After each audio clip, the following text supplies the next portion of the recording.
Muhammed salam, necəsən? Bax, o gündən WhatsAppda yazmışsan, mən də dedim çəkib atacağım, yadımdan çıxdı.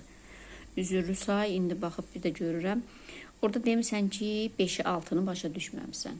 Bax, gələk elə 5-dən başlayaq. 5-də deyir ki, vuruqları müqayisə etməklə, araşdırmaqla, bu verilməyən vuruğuda məhsul vuruğu tap, bərabərliyi, nə bilim, sağ-sol tərəfindəki bu məhsul vuruğu tap. Deyir, vuruqları müqayisə etməklə. Bu, mürəkkəb tənlikdir. Biz bunu tənlik kimi də həll edə bilərik. Bax, yadına sal ilə tənlik. Birinci qoy tənlik kimi həll eləyim. Amma burada tənlik kimi həll eləmək istəmir bizdən. 24 vuraq 8 bərabərdir A vuraq 4. Biz buranı həll eləyə bilərik. Əvvəlcə buranı həll eləyirik. 4 dəfə 8-in 32, 3 yadda.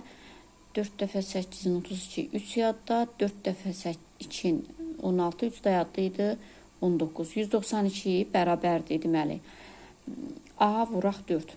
Elə bil belədir də, A vuraq 4 bərabər 192. Vuruq, hasil. Məhsul vuruğu tapanda hasili məlum vuruğa bölürük. Buradan A bərabərdir 19-un içində, deməli 4 dəfə 16, 3, 32, 48. Vəssalam. A 48-dir. Doğrudan da yoxlayaq. 24 vuraq 8 bərabərdir. 48 vuraq 4. Bu da eləyir 192. Bu da eləyir 192. Amma bizdən indi bunu tənlik kimi demir. Bizə deyir ki, vuruqları müqayisə eləyərək. Nə edirik? Baxaq.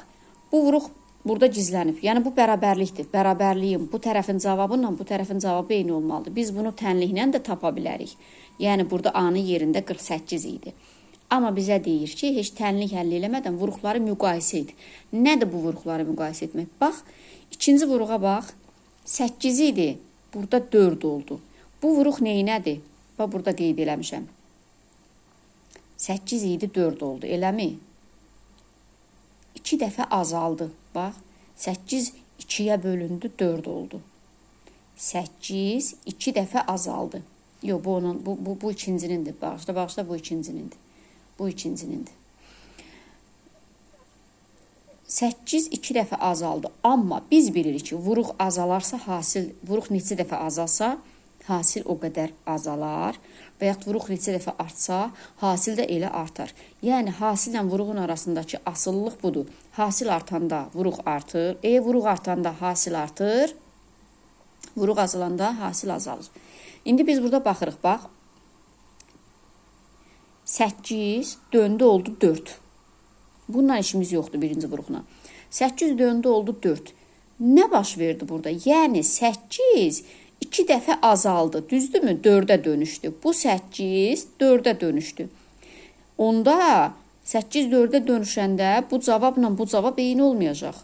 Burada vuruq azaldığına görə burada aldığımız cavab azalmalıdır. Bunun bərabərliyi saxlamaq üçün əgər bu vuruq 2 dəfə azaldısa, deməli bu vuruq 2 dəfə artmalıdır. Bax, bu vuruq 2 dəfə artmalıdır ki, bərabərlik düz olsun. Yəni 24-ü biz 2-yə vursaq, 24-ü 2-yə vuranda bu 2 dəfə azaldığına görə bunu da 2 dəfə artırmalıyıq ki, balans, yəni bərabərlik pozulmasın, tarazlıq pozulmasın. 24-ü 2-yə vuranda 48.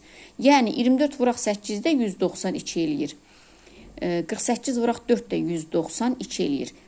Necə ki, mən bunu burada, bax, bayaq tənliklə də həll elədim, tapdım.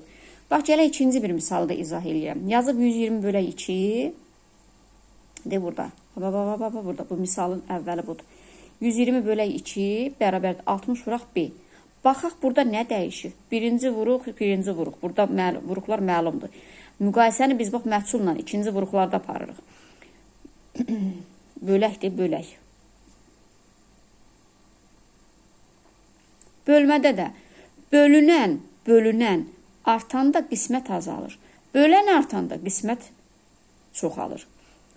Bu artarsa, bölən artarsa, qismət azalmalıdır. Nə qədər çox bölsə, o qədər az qalır yerdə.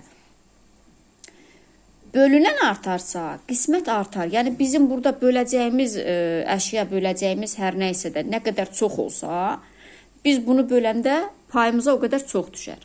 İndi bax, burada bölən nə olub? Yox, bölən deyil, bölünən. Bölünən 120 idi, olub 60. Yəni bölünən azalıb. Görürsənmi? 120-dən düşüb 160-a. Nə qədər azalıb? 2 dəfə azalıb. Bax, bölən 2 dəfə azalıb. Olub 60. 10-da. Bölən artmalıdır ki, bərabərlik düzəlsin. Bura azaldığına görə, bura azaldığına görə, buranın cavabı da azalmalıdır. Buradakı nəticə də azalmalıdır.